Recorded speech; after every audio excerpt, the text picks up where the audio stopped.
जय गुरुदेवा, जय गुरुदेवा,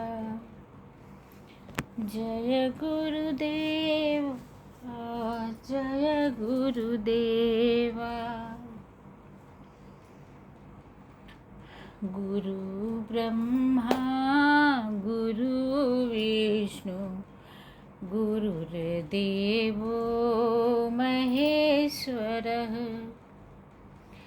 गुरु साक्षात् परब्रह्म तस्मै श्री गुरवे नमः। तस्मै श्री गुरवे नमः।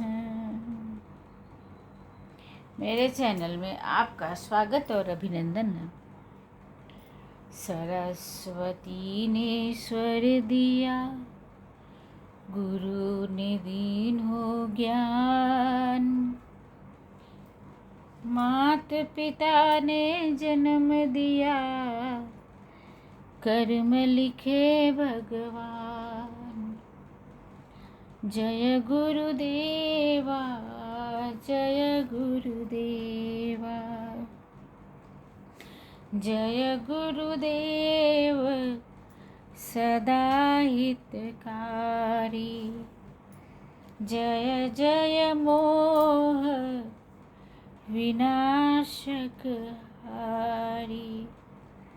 जय जय तिमिर विनाशक हारी। गुरु मूरत धारी। जय गुरुदेव सदा हितकारी। जय गुरुदेव मूरत धारी।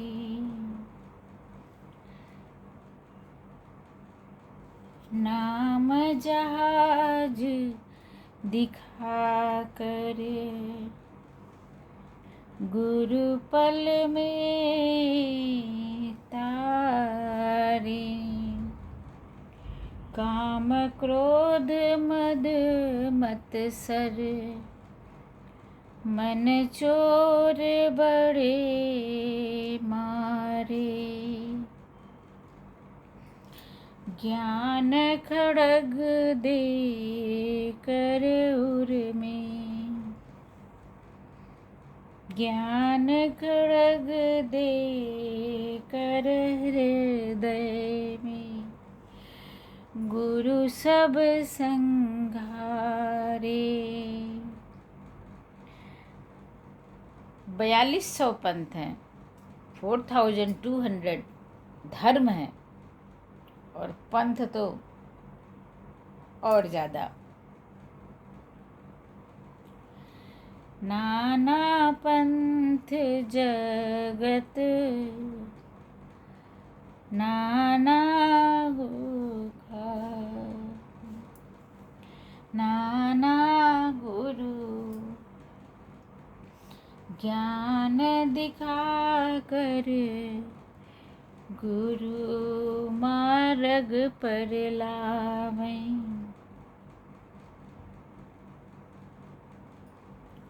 ब्रह्मानंद परम पद पावे। ब्रह्मानंद परम पद पावे। चार वेद छह शास्त्र सब में समझाया। ज्ञान खड़ग दे कर उर में। गुरु सब संघारे। जय गुरुदेवा, जय गुरुदेवा, जय गुरुदेवा, जय गुरुदेवा।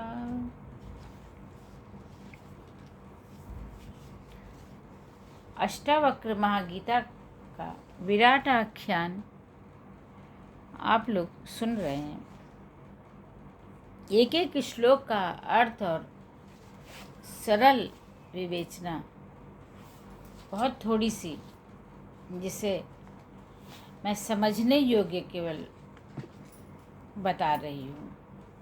और तो इस पे सत्संग करने वाले और बहुत लोग होंगे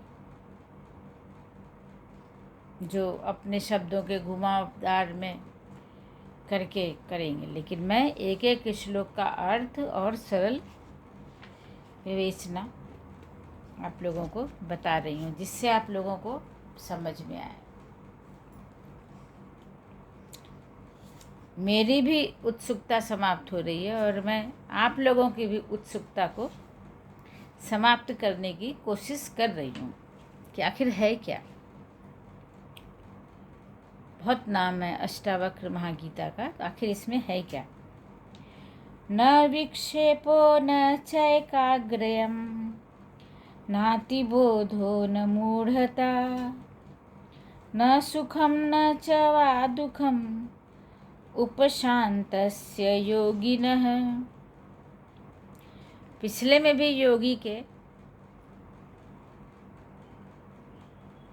बारे में बताया था, पिछले श्लोक में भी, और इसमें भी योगी के क्या लक्षण। तो जो योगी हो गया, जो योगी प्रशांत हो जाता है, उसे न कभी विचलन होता है और न वह कभी एकाग्र होता है, न वह अविज्ञानी होता है और न मूर्ख होता है, न वह सुख की अनुभूति करता है और न दुख की।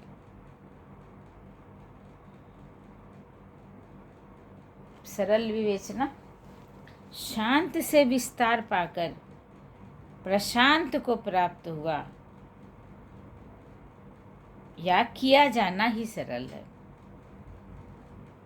पहले हम शांत हों, जब शांति से हमें विस्तार मिलता है तब प्रशांत को प्राप्त करना आसान हो जाता है। शांत में तो कहीं न कहीं अशांत का अंश होता है, पर प्रशांत परम शांत होता है। महासागर अपनी गहराइयों में प्रशांत होता है, उसमें किंचित मात्र भी कोई विचलन नहीं होता। बोध का अंतिम लक्ष्य प्रशांत हो जाना ही है, इसके बाद कुछ नहीं। प्रशांत सर्वदा निर्लेप होता है। यही कारण है कि जितने भी तत्वज्ञानी हुए उन्होंने प्रशांत का लक्ष्य चुना और प्रशांत होकर रहे। अज्ञानी तो शांत नहीं रह सकता, प्रशांत तो क्या होगा, उसे तो जरा से में लाभ हानि सुख दुख में क्रोध या हर्ष करते देखा जा सकता है। उसके हर्ष में भी अशांति है, एकांतर में भी शांत नहीं, क्योंकि चित्त में अतृप्त इच्छाओं के सर्प रूपी विचार डसते रहते हैं। अपने सुख दुख के उपाय सोचने में वह द्वंद्वग्रस्त रहता है। भौतिक विषयों में अतिबोधी हो जाने से उस व्यक्ति को दिन रात अनंत अतृप्त की वेदना सहनी पड़ती है। महर्षि गुरुदेव कहते हैं कि जिस योगी ने प्रशांत को पा लिया, मतलब शांति से प्रशांत को पा लिया, विस्तार शांत से विस्तार होकर प्रशांत को पा लिया, वह विक्षेप रहित एकाग्रता से मुक्त, न श्रेष्ठ ज्ञानी न मूढ़ और न ही वह सुख या दुख की कोई भी अनुभूति करता है, अर्थात वह आत्मस्थित हो जाता है। आत्मस्थिति को ही बोध प्राप्त हुआ कहते हैं। और बोध का अंतिम लक्ष्य बोध जब होगा तो हम शांत होंगे, और शांत से प्रशांत को पा जाना ही, हो जाना ही पूर्ण बोधित्व है। इस प्रकार मैं विराम लेती हूँ। आप सभी को मेरा प्रणाम, बड़ों को प्रणाम, छोटों को आशीर्वाद है। आप सभी लोगों के सुख की कामना करती हुई मैं सुधा अस्थाना आपसे विदा लेती हूँ। प्रणाम। कल फिर मिलेंगे।